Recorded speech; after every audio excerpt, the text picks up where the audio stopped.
Hello dear friends, once again welcome to kwik-learn for easy learn. In the last class, in the first episode, I had spoken about the sentence and kinds of sentences. Today in this second episode, we will look into the different parts of a sentence. A sentence has two parts, the subject part and the predicate part. Let me write it here. The subject and predicate. The subject and predicate of a sentence. What is the subject?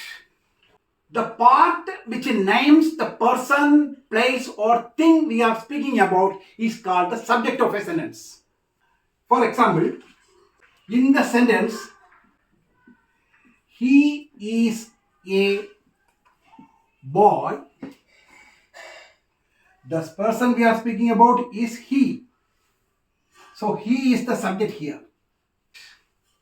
And is a boy. The part which tells something about the subject is called the predicate of the sentence. Predicate. This is the predicate part. Is a boy. So I think you got the idea. The subject means the part names the person, place or thing we are speaking about. The predicate is the part which says something about, which tells something about the subject. In this example, he is a boy, he is the subject, is a boy is the predicate. I will write another example. The Taj Mahal is built by Shah Jahan. In this sentence, the Taj Mahal is the subject, is built by Shah Jahan is predicate. The subject is the name of the thing here, that is the Taj Mahal. What is tells about the subject is built by Shah Jahan. So is built by Shah Jahan is the predicate. I think you got the idea. The subject and predicate of a sentence you can easily identify. It is not very difficult. It's very simple. I will write another example. You see, the early bird catches worm in this sentence. Subject, what is subject? The early bird is the subject. Catches the worm is the predicate. Okay? In the sentence, the sun rises in the east. The sun is the subject, rises in the east, the predicate. The cackling of geese saved Rome. The cackling of geese saved Rome. What is cackling? Cackling is the sound of geese. Geese is just like it's a bird, just like a duck. Geese, just like ducks. Geese is the plural of goose, and it is a bird just like the duck. And in the example, the cackling of geese saved Rome. The cackling of geese is the subject, saved Rome is the predicate. Okay? I will write that example also.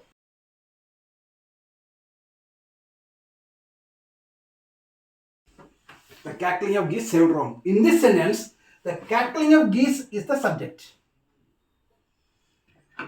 Saved Rome is predicate. You see, there is a similarity in all these sentences that the subject always comes first. The subject always comes first in these examples. But it is not necessary that the subject should be always first. Certain cases, there are examples that the subject comes at the end or in between the sentence. I will tell you one example. A barking sound the shepherd hears.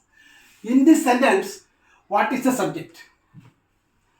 Here, if we are writing in a normal way, what we will write? The shepherd hears a barking sound. So, in this sentence, the subject is shepherd. The shepherd is the subject. Hears a barking sound, predicate. Here, the subject comes in between the sentence. I will tell you another example.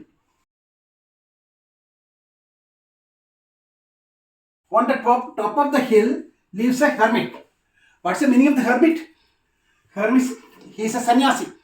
And hermit Actually, the sentence is a hermit lives on the top of the hill.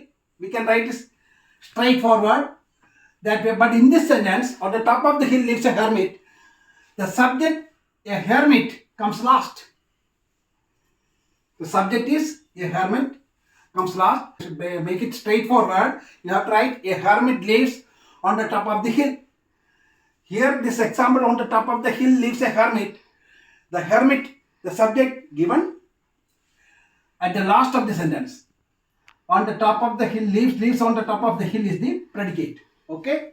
So it is but my point is, it is not necessary that always the subject will come first. The subject may come in between the sentence. It may come at the end of the sentence, and similarly, but in the 90%, 99% cases, the subject will always be comes first. Okay. There are more examples of subject and predicate. More examples are there. In the sentence, the king Ashoka was a man of might. The king Ashoka is the subject, was a man of might is the predicate. And there are another example. The boy stood on the burning deck. The boy stood on the burning deck.